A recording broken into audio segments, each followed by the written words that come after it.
The rise of the machines is just around the corner. Robot technology is moving into a whole new world. It is the stuff of science fiction. But should we fear the robot of the future? Or welcome innovation designed to make life easier for us all?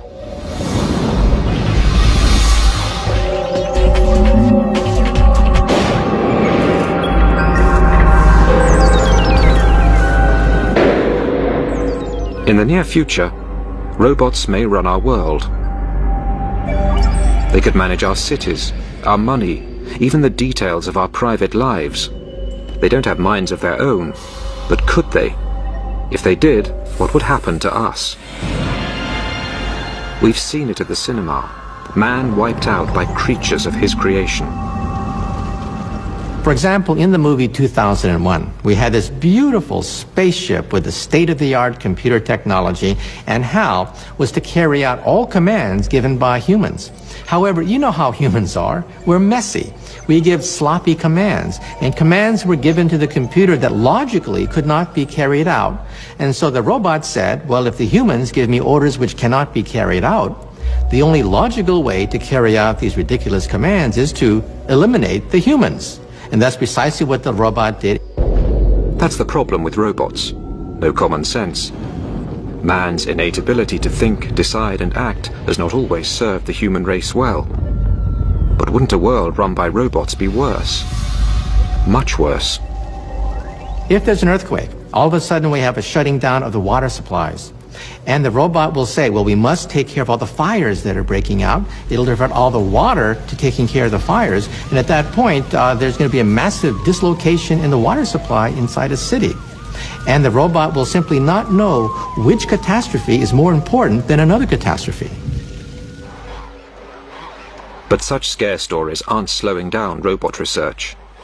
In Japan, scientists are competing to recreate the human race in metal, plastic, and silicon.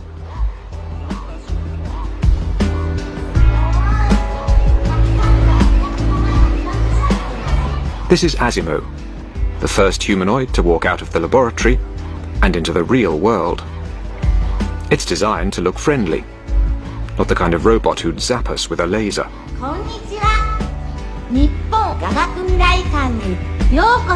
Every step Asimo takes has to be pre-planned, and its batteries only last for an hour. But it's taken nearly 20 years to get this machine up and walking.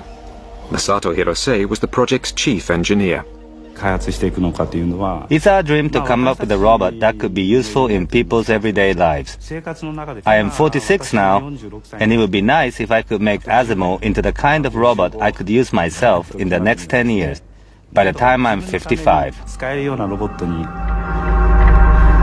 Asimo's predecessor started off as just a pair of legs. Even so, he was a top-secret project. Scientists didn't want anybody to see their progress or witness their failures. This robot, built in 1986, could only walk in a straight line and needed nearly 20 seconds to take a single step. Picking up the pace was a huge challenge. To walk upright, a person uses 200 muscles, all controlled by the human brain. For a top-heavy robot to walk on two legs, its computer has to perform a constant balancing act. No matter how many times we tried to do this, it always fell over. We refined it day by day, over and over again, and finally got the robot to walk. Engineers spent years monitoring human body movements and then programming their robots to recreate them. It took 4 years to get the speed up to 1 kilometer an hour. It took another 2 years to get the robot to cope with slopes and stairs. Finally, in 1993, there'd been enough progress to attach the legs to something that looked like a body. P1 was almost 2 meters tall and weighed 180 kilos, twice the average weight for a man that size. But its successor, P2, was much lighter and more compact. The first time I saw Honda P2, I was impressed and amazed. It was walking without wires. Everything was self-contained, onboard computers, onboard batteries. So it was impressive on that level, but also just because Honda was able to keep it a secret for 10 years. This is the latest model to emerge from the lab, and is a sign of what may one day be in our homes.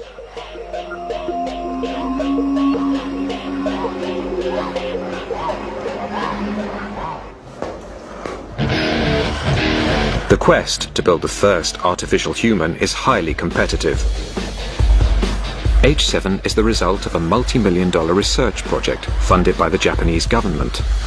The objective? The creation of humanoid robots capable of performing complicated tasks, like playing football.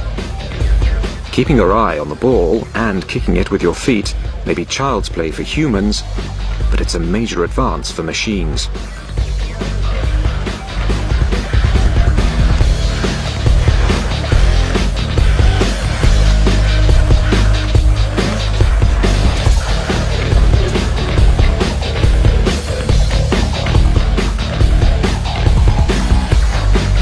James Kuffner developed much of H7's software.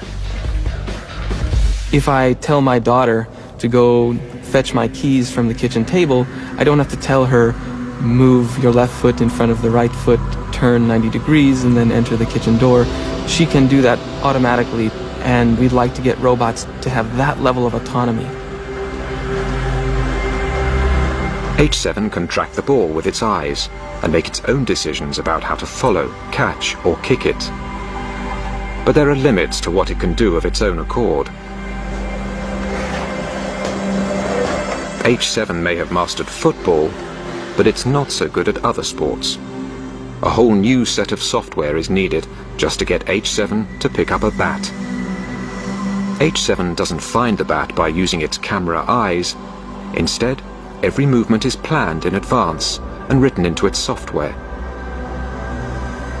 H7 is no use if the bat is put in a different place. The most intelligent robot in the world still can't match the coordination and agility of a toddler.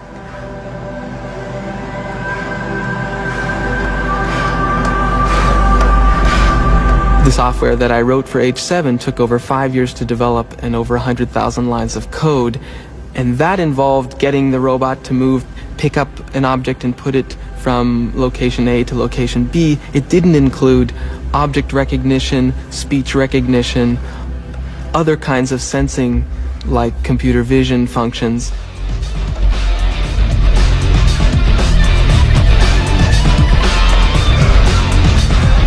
Robotics research has a history of constantly reinventing the wheel. Every time a new machine was developed, they had to write again from scratch the software to control it. So I really believe that we're not going to be able to make progress in robotics without some way to build upon the lessons learned. Despite the challenges, scientists are pushing forward the development of humanoids, believing there will soon be a need for them in the home and the workplace.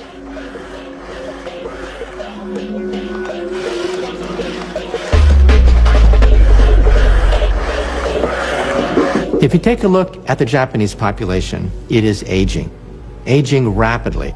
Labor is extremely expensive. In the United States, because we have a large immigrant population, cheap labor is not such a big problem. Why be satisfied with a mechanical maid or butler when you can get a real maid or a real butler? But in Japan, mechanical servants have a bright future, and not just in the home. Which is why the Japanese government is funding the development of industrial robots.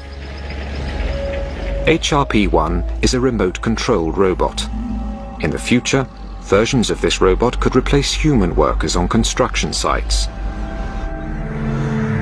HRP-2 is designed to help people with heavy manual work.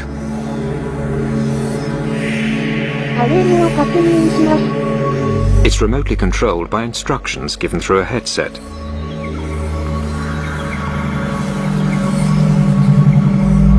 Creating a robotic workforce could be big business, a real boost to Japan's economy. But there are still a few snags to overcome.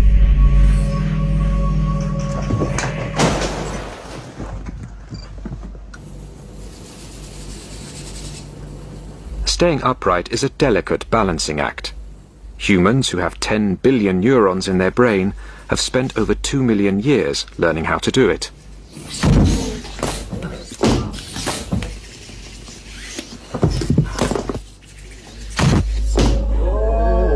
Morph 2 is a miniature humanoid, not always on its toes. Like a human, it can sense when it's off balance, but it's not always successful at compensating. But when it does manage to stay upright, its range of movement is impressive.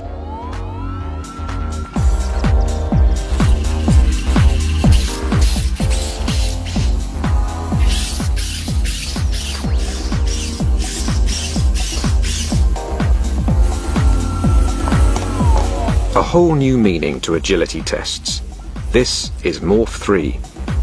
Its incredible flexibility is made possible by 26 joints, all coordinated by 133 sensors and gyroscopes, which detect changes in pressure and position.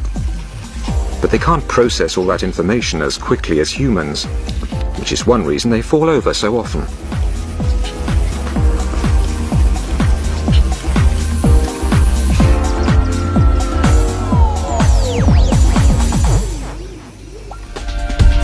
While humanoids are still being developed, other robots are already being put to work.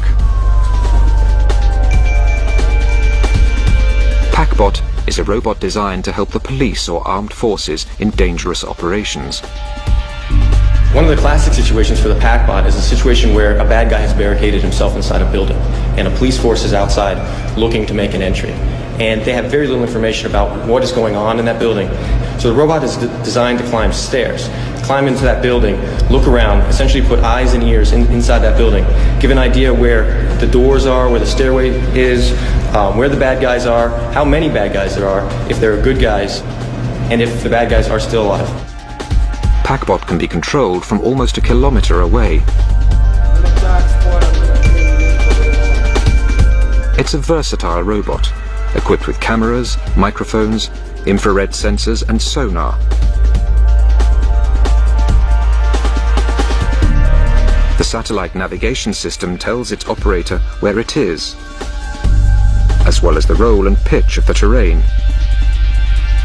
We're looking at adding chemical sensors, bomb detection sniffers, mine detection platforms.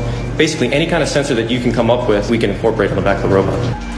Packbot is housed in an impact-resistant aluminium shell that can survive a 3-meter drop onto concrete at extreme temperatures. It can move at speeds of almost 20 kilometers an hour and through 3 meters of water. If it lands upside down, its flippers turn it over. One reason it's so tough, it has no wires that might break or become disconnected. I'm at the landing, clear at this point. Is the way clear? Clear. 1, 2, 3, go. This is only a police exercise, but Packbot has already seen real-life action, having worked at New York's Ground Zero, helping in the search for survivors. And this is particularly important now where the loss of human life isn't tolerated anymore during war or military action, or civil action for that matter. Scientists are already working on the next generation of Packbots, with even more capabilities. The development of an extending neck will enable the robot to peer around corners. I'm turning the robot. Okay, Tommy, what do you got? 2 people, 1 suspect and 1 hostage. He's got a knife in his right hand. He's a female on the ground. Go.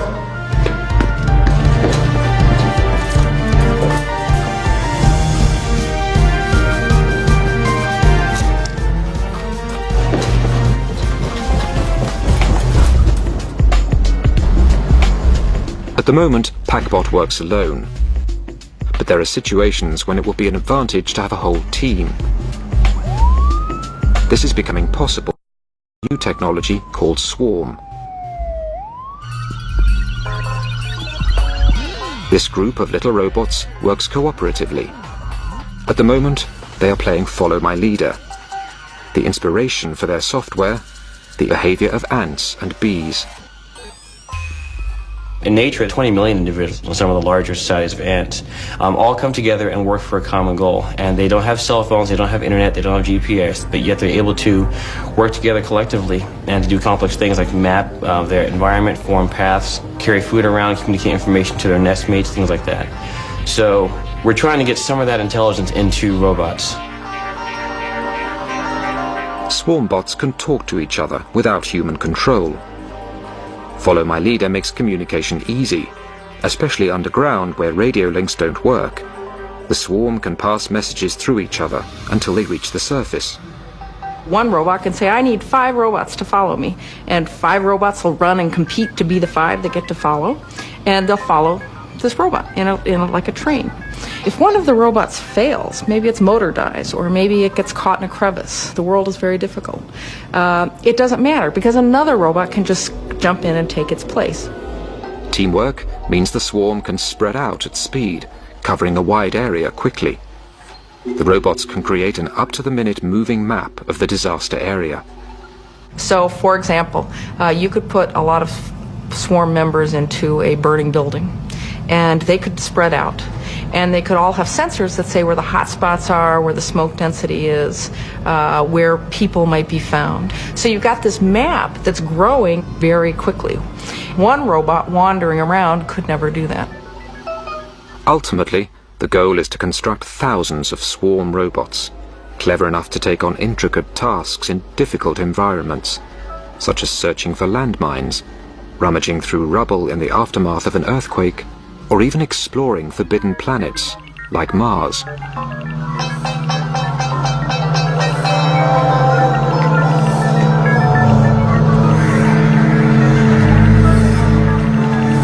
Another idea is that by having a large number of robots, they can all be relatively cheap.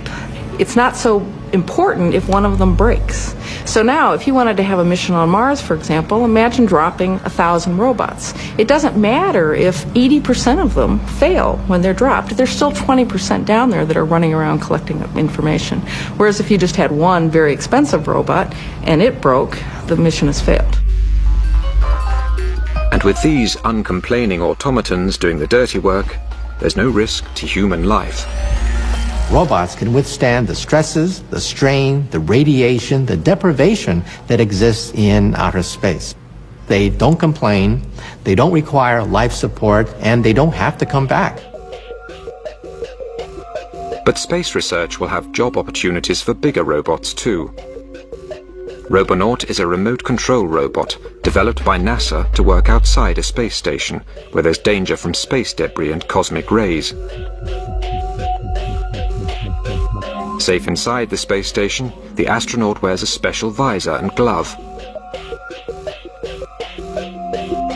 When he turns his head, the robot's head turns too, and sends back video images of what it can see. When the astronaut moves his hand, the robot mimics the action. One advantage of humanoid robots is that they can work with tools and equipment designed for people to use. But if you don't live in a space station, you might want something a little bit friendlier around the house.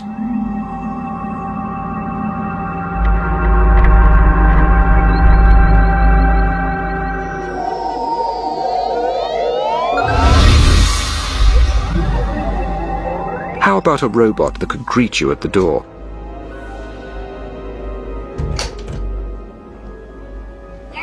This is Papero, the first domestic robot, coming soon to a high street near you. Hello.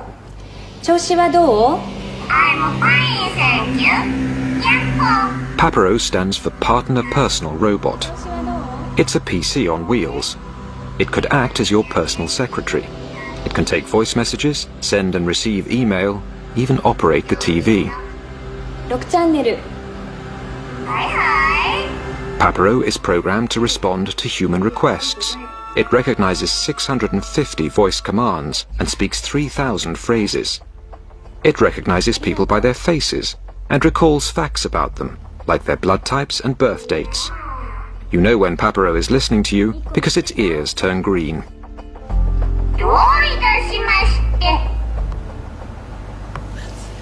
Papero can easily be linked to the internet or telephone. This means that humans can check what's happening at home when they're away. For example, if you can't remember whether you turned off the gas cooker, you can use Papero to see pictures inside your house. You can also check on your pets at home. And because Papero is compact and on wheels, it's very stable. It won't crush small children or trip over pets. And if it does bump into something, it's unlikely to do any damage. Papero likes to be stroked. This tells it that you're pleased. And it remembers its good behavior for future occasions. And if you need a dancing partner, Papero is definitely for you.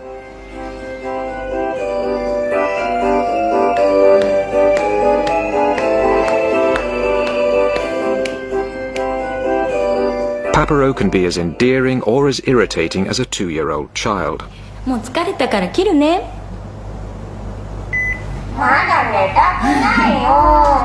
But it has one great advantage over any toddler.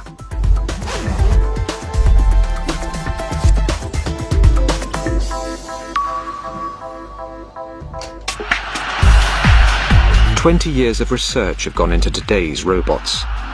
But are they ready to join the workforce? Our robots today have the collective intelligence and wisdom of a cockroach, a retarded cockroach, a lobotomized retarded cockroach. However, because of the doubling time of computers, I think that by the year 2020, we may have robots that are as intelligent as mice, perhaps as intelligent as a dog. If robots are really going to be useful, they're going to have to learn how to learn. The dream of developing a human robot has endured for decades, and substantial progress has been made. Now they can talk, walk, and sometimes outsmart us.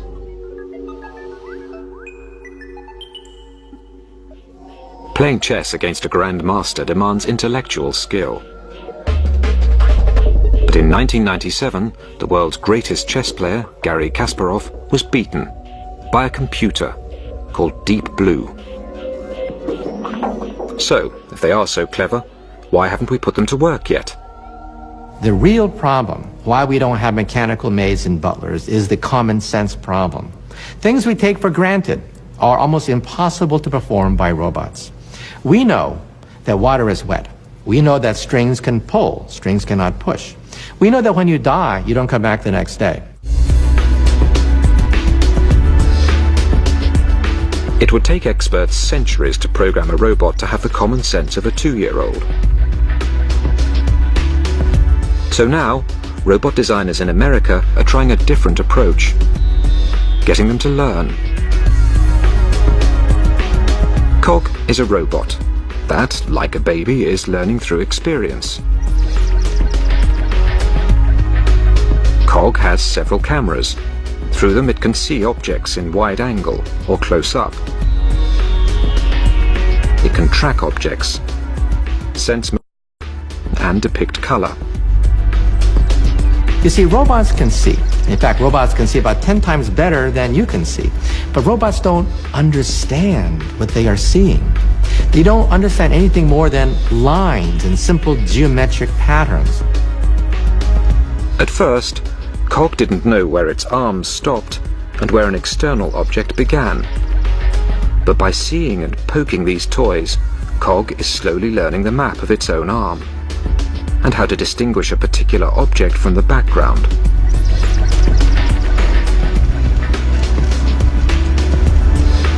Cog now knows that cars move forwards or backwards, not sideways. So, even when the car is placed in a different direction, Cog hits it from the front or back.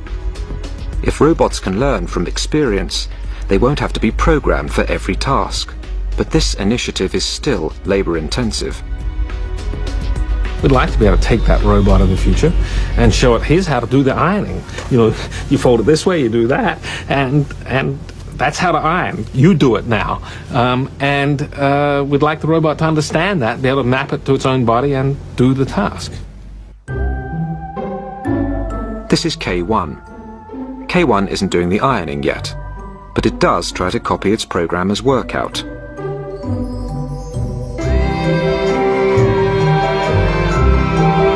Judging by this performance, no one is going to let it loose on the ironing for some time.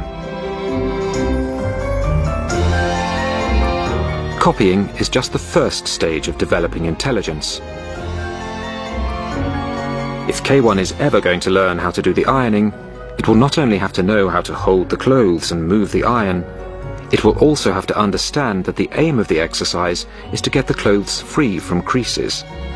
To achieve this, K1's designer, Yasuo Kuniyoshi, sees a future where robots will grow up and learn alongside humans. This might sound like a science fiction story, but I'm talking about a very long term ahead, the far future. It can happen that newborn human babies are assigned partner robots from the beginning and then grow up together with a robot. A robot would learn its human partner's likes and dislikes and adapt its behavior accordingly. But that's a long way off for K1. After all that exercise, it's time to strip off and cool down.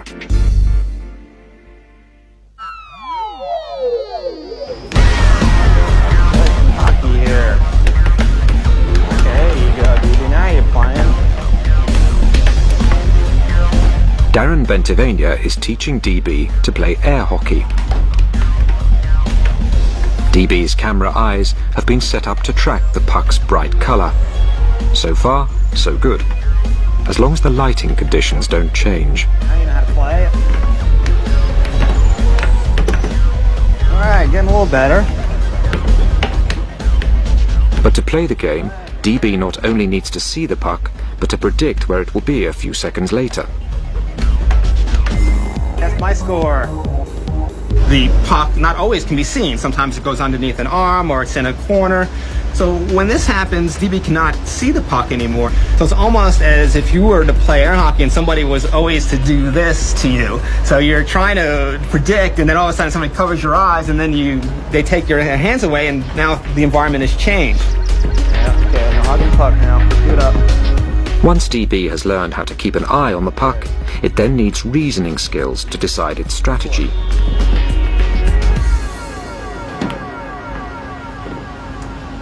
Having chosen its shot, DB needs the motor skills to execute it. And all these seeing, reasoning and action skills need to happen instantly. The puck waits for no man and no thing. Is it worth all this effort just to teach a robot a game?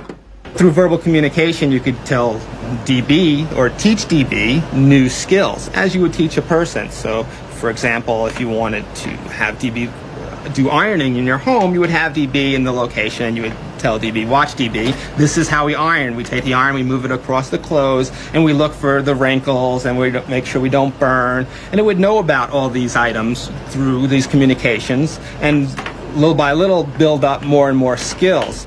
One day you'll be able to play as good as this. Well, I'm hoping you'll be able to play better. But it's very important that, of course, that you teach your robot well and that it learns well, because you can have things as your robot trying to cook your dog or burn your clothes or break your dishes, and of course this is not what we want. If robots could learn and repeat tasks just by watching, they could become invaluable in the workplace. Other developers are taking the concept of a human robot one step further. They hope to produce a robot that not only copies our movements, but also our emotions and facial expressions. Fumio Hara directs the Face Robot program at Tokyo's Science University. The easiest expression to replicate is excitement. The corners of the mouth move up and the eyes go down slightly.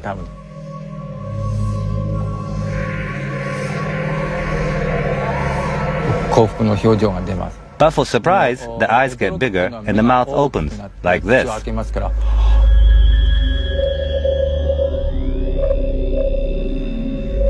And for fear, you're scared. Everything tightens up, and the eyes are slightly bigger, and the mouth horizontal.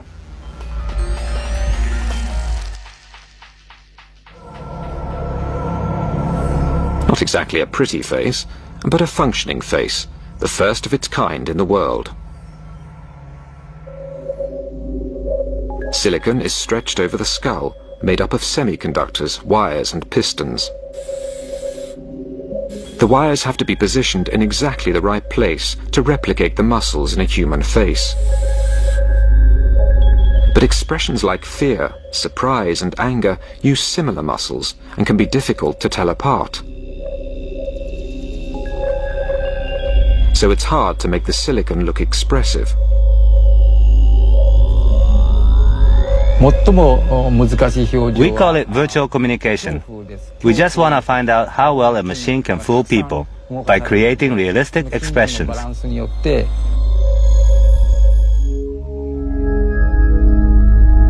Hara believes that a great deal of communication is through facial expression alone.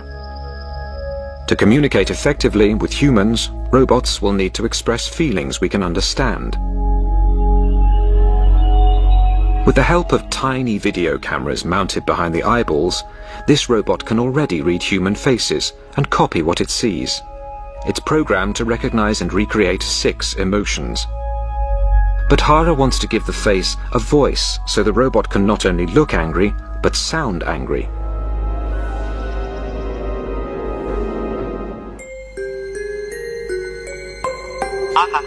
Meet WE4, Mr. Personality.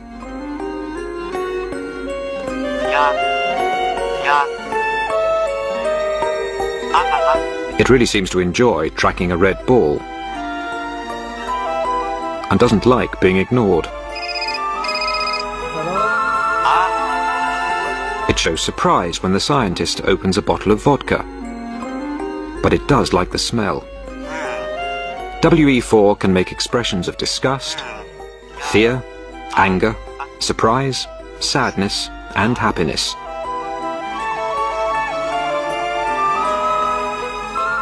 Once a robot can express these reactions spontaneously, it will be well on the way to having a personality. For successful communication, the key issue is compatibility. 2 incompatible people are not likely to become lovers or marry each other. The next step is to make each individual robot's personality harmonize with individual people.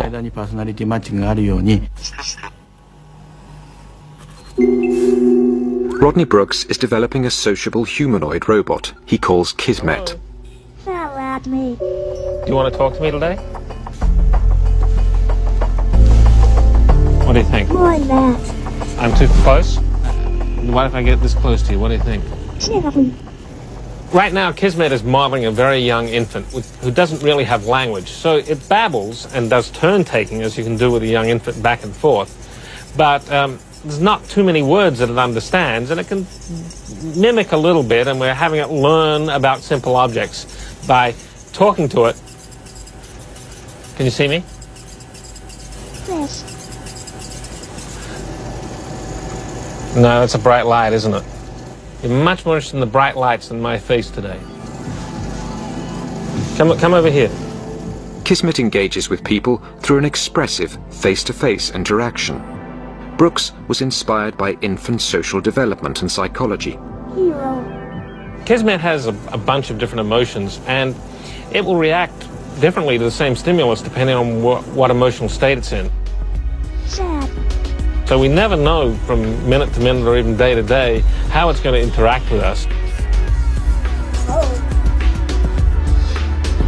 Again, Ralph. Hello. Hello. Do you like me? Yes. Kismet was designed to react to social cues and learn from a human instructor. Kismet, say horsey. Say horsey. Horsey. Good robot. There you go. Yes. Yes. Yes, Kismet. 15 computers are involved in making Kismet either bored, lonely, stimulated, tired, talkative, or silent. It's still only a rudimentary personality, but robots are slowly becoming more and more like humans. Very smart robot, isn't it? I think we'll still want plenty of robots that don't have any emotions. My refrigerator works 24 hours a day, 7 days a week, and I don't want to feel sorry for it having to work so hard. But I think there may be some roles for emotions in robots that we want to interact with on an everyday basis, because it's a very intuitive way of us understanding what's going on. Robots are already in the workplace, and they may soon be in our homes. But what about more intimate, life-changing involvement?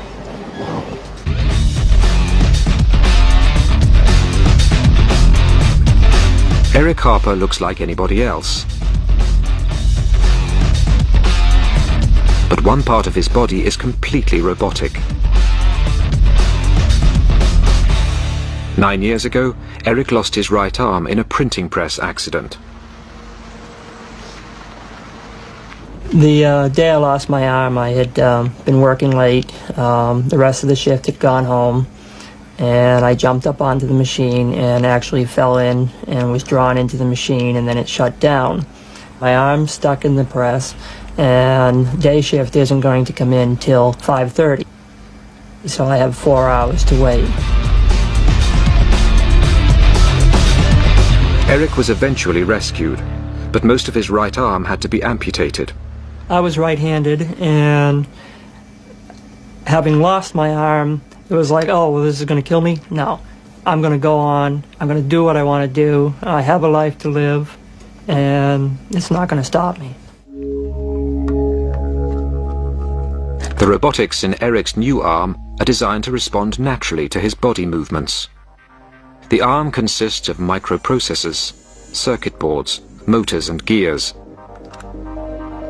It weighs nearly 3 kilos. Electrodes in the socket receive electrical impulses from what's left of Eric's muscles.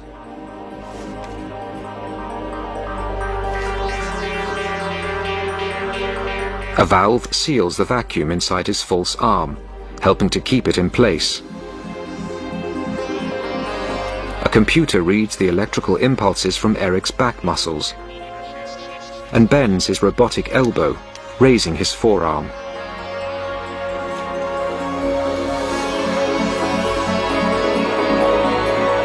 Eric can make his hand close by flexing his biceps and open by flexing his triceps. Like all robots, we have to run on battery power, and I have to pop out the battery on the bottom just like this, and then get a new battery and put it back. Occasionally I'll get caught and I'll just run out of energy.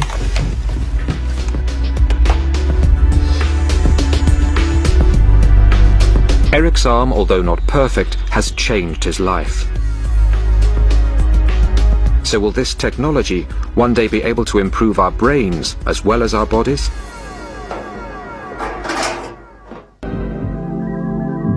This stroke victim can't move or speak, but an electronic brain implant gives him the ability to operate a computer by the power of thought alone. His thoughts generate electrical activity in the implant, which is picked up by an aerial link to the computer. The signals are then translated into action, and the cursor moves on the screen.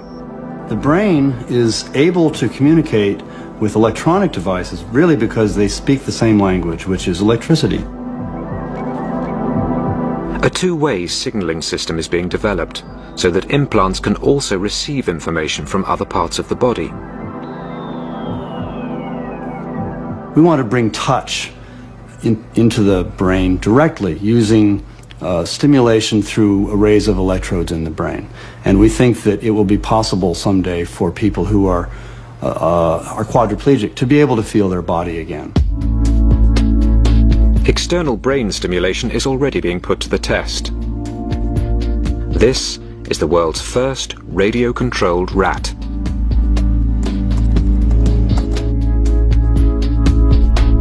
I didn't set out to make jihad ninja rats. What we wanted to do was an experiment that gave us a sense about how well animals understand signals that come directly into their brain. Rats have poor eyesight. They use their whiskers to find their way around in the dark. 3 electrical probes, each the thickness of a single hair, were implanted in the part of the rat's brain that picks up signals from its whiskers. The operator can direct the rat by typing commands into the computer. In one way, you could compare the system to a child's remote-controlled car. An operator stands with a laptop and sends out key signals.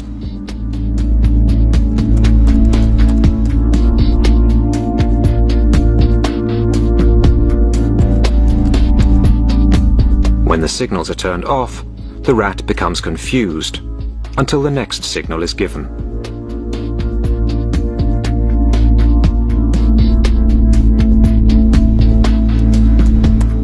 Dr. Talwar believes his remote-controlled rats could be very useful. At the time we were doing the experiment, 9/11 happened in New York, and we were looking at these images on television, and it occurred to us that what we have in front of us could be a very cool technology to solve many of the search and rescue problems. Rats could be invaluable for search and rescue amongst wreckage, or for sniffing out hidden landmines. Unlike clunky machines, rats are familiar with rough terrain and small spaces. The concept has not been well received by animal rights groups. Such experiments will be regulated and may be limited if they're shown to cause unnecessary harm or stress to the rats and mice. But one day, humans might choose to have brain implants themselves. As the baby boomers of the world get older and older and more scared of falling apart, I think you'll see lots and lots more medical pressure to augment our bodies and improve them through putting direct silicon digital connections inside our bodies. We've seen time and again that what starts out as a technology for helping people who are ill or sick or injured then becomes optional. And the great example of that is cosmetic surgery. It started out for helping people with burns, but now cosmetic surgery has a whole life of its own for improving people's looks and well-being. If this is what we're prepared to do to make ourselves more beautiful, what would we do to be brighter, more talented, more athletic? We could give people supranormal senses. We can give them the ability to have ultrasound. If you have ultrasound, then you can detect the presence of objects near you without seeing them. If you might be able to use infrared, which would allow you to see in the dark. You might have supranormal reflexes. You'd be able to hit a baseball coming at you much faster than you can now.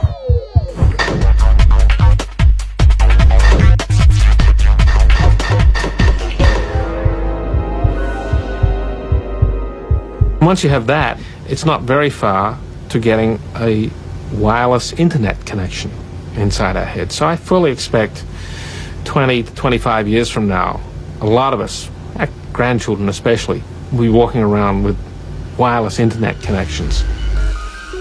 And there will be robotic devices throughout our environment. Millions of chips will be embedded in our furniture, utensils and clothing. Like in a Disney movie, we'll talk to tea kettles and teacups, and we'll talk to our furniture. And instead of having a robot doctor, our robot doctor could very well be our clothing, for example, with chips in it. Our clothing will monitor our health, our heartbeat, monitor our bodily fluids, and in case of an accident, our clothing will alert the authorities and download our entire medical history before the ambulance arrives. The rise of machines could be just around the corner. And this may be a source of hope, not fear, because the robots running our lives are unlikely to be the metal and silicon creations of science fiction. They'll be part of us. The future of robots is us, and us will be the robots. The combination of person and robotic technology is going to be far better than any pure robot that we can build. Our new robo-beings. A collaboration of man and machine, flesh and technology. Not Homo sapiens, but Robo-sapiens. United in structure, brain, heart, and soul.